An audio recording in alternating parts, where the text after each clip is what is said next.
I want to talk about some of the things, and I just think we need to maybe change the direction of the camera, facing it outward this way, because we need to keep the cycle lanes clear. The police will be coming around telling us to move.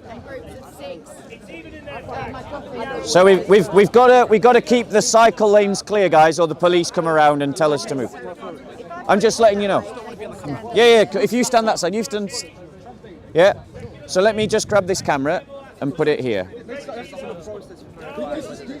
I don't know about the focus or anything like that. So what I want to talk about today are what laws we can put in place to defeat Islamists. Right now, we have a situation in France where there has been the beheading of a teacher in France because that teacher showed the Charlie Hebdo cartoons to a classroom of people. And a Muslim killed a teacher and decapitated them. And they did this because they are inspired by a prophet who called for the assassination of those who insulted him. Muhammad called for their assassination. And Muslims are following a well-established principle in Sharia law, which is that if you insult the Prophet, you suffer the consequences.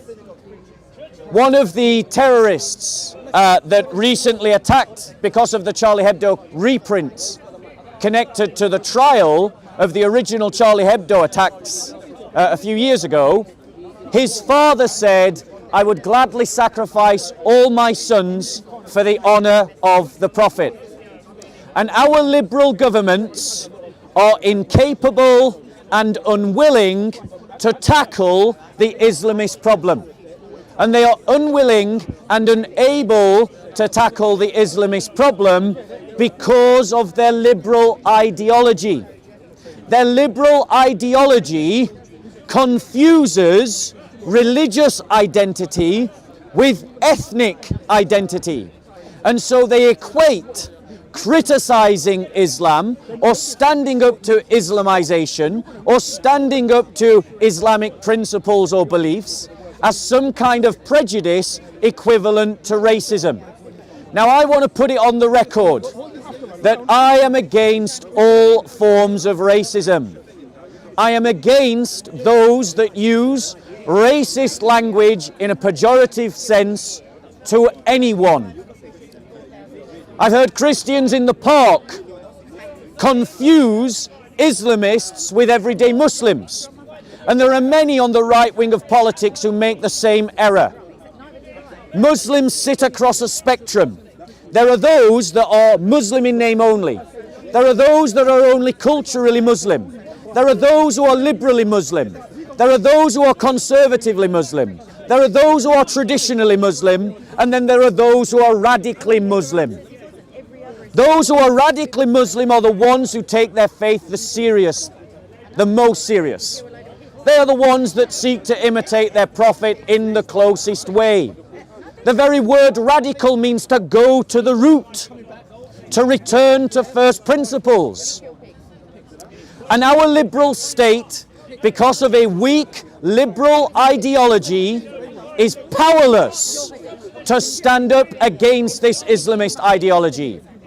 Because the liberals cannot see the problem. And they have enshrined in law attitudes and beliefs that tie their hands in the struggle against the Islamists.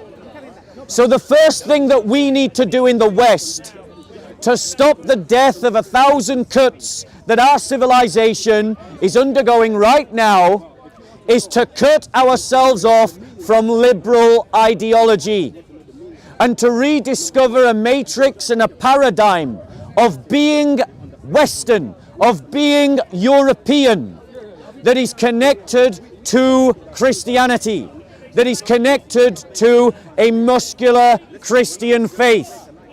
The kind of muscular Christian faith that has defeated the Islamists before on more than one occasion.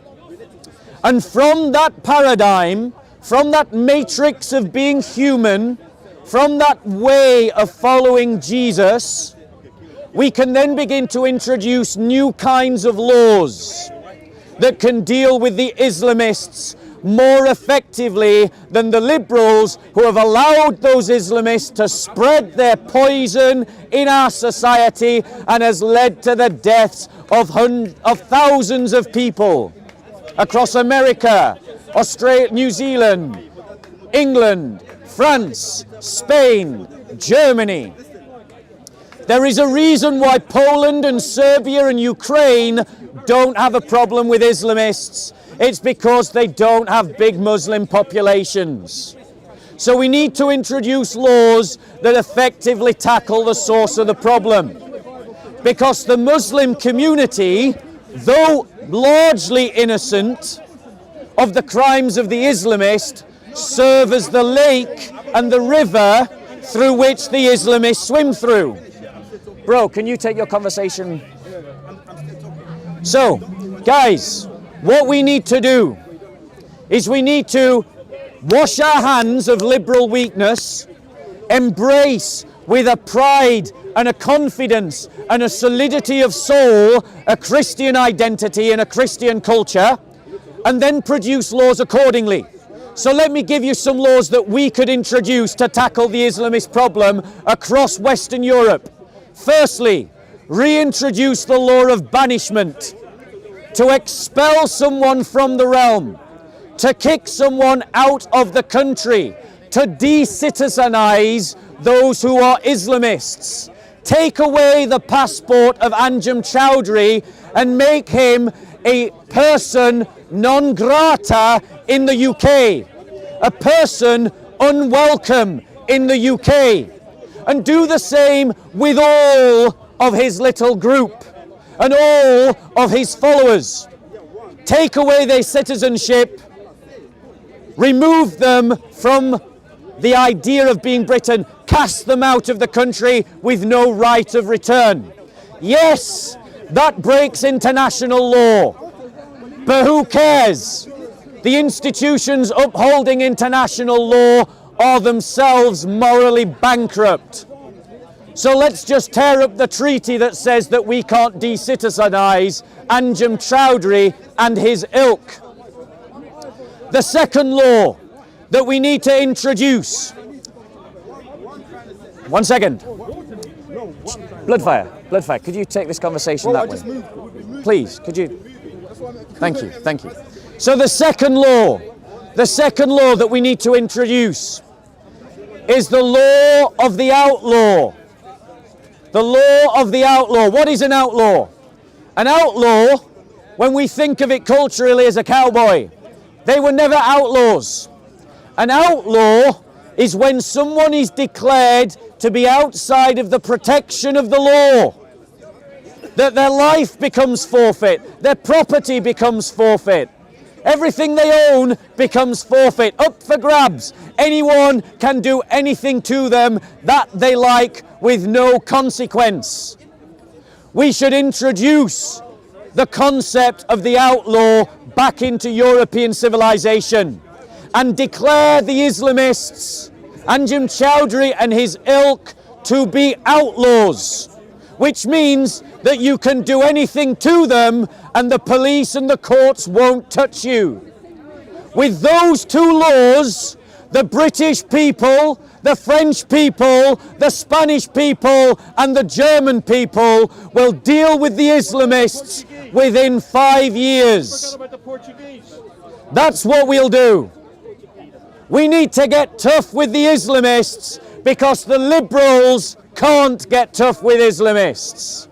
Because the liberals are bound to concepts and ideas that make them weak. But we as Christians are not. The answer that we are looking for is the rediscovery of our Christian identity. So reject liberalism, embrace an impassioned, empowered, confident, strong Christian identity, pass laws accordingly, and destroy the Islamist movements by creating the socio-economic and political realities that would make their very survival in Europe impossible. Any questions? So you speak on behalf of the majority of Christians, do you? I speak on behalf of a growing number of Christians that are tired of the failures of people like you. What percentage of Christians would you say you speak for? Those Christians who believe in a muscular Christianity. Those Christians who believe that Christians shouldn't be doormats. Those Christians who believe that it's time to start standing up for our brothers and sisters. Those Christians who believe that it's time to start standing up for Islamists, standing up against Islamists. And what does this kind of heckler stand for? Nothing. He stands for nothing. This kind of moral virtuing hypocrisy that we see by liberal progressives like him are the very reason why Anjem Chowdhury and his ilk are able to kill children in stadiums in Manchester. This man is the very reason, and his ilk, the very reason why Islamists have taken root in the Muslim community. The way to defeat Islamists is to stand up to them, not to cower to them. And too many of us have been cowering to them because we believe in a liberal progressive nonsense. We believe in the ideas of a liberal culture that is killing itself, ladies and gentlemen. Now, any other questions? What do you mean standing up for Any Jesus? other questions? Standing up for Jesus, you're already standing Sorry? up, you idiot. What about knife crime? So the question, You didn't answer my so the last question is, and I'm going to ask you all to spread out, because the police will come and shut me down if I don't. So please, spread out, please. No one's close to you, my So, spell. you're next to one another. So the question is, are there worse things in our society than Islam? It's a good question. He's not a Christian, he's full of hate. Because, ladies and gentlemen, those on the right of politics that talk about Islamization are silent about sexualization that abuses children. They're silent about the kind of liberalization that creates a kind of economy that drives people into poverty. They're silent about the many other kinds of isms that are destroying our society, like rampant divorce and the destruction of the family, like abortion. Christians, we have to offer a better culture to all of these things. You can rant about Islamization, but you need to stand up against liberalization. You've got to stand up against sexualization. You've got to offer a culture that is life-giving, not life-taking. And right now, we have a culture that is life-taking. Any other questions? Jesus was a bastard, he didn't have a proper father. Any other questions? Okay, Who was Jesus' so in that case, ladies and gentlemen, I'd like to talk about a different topic.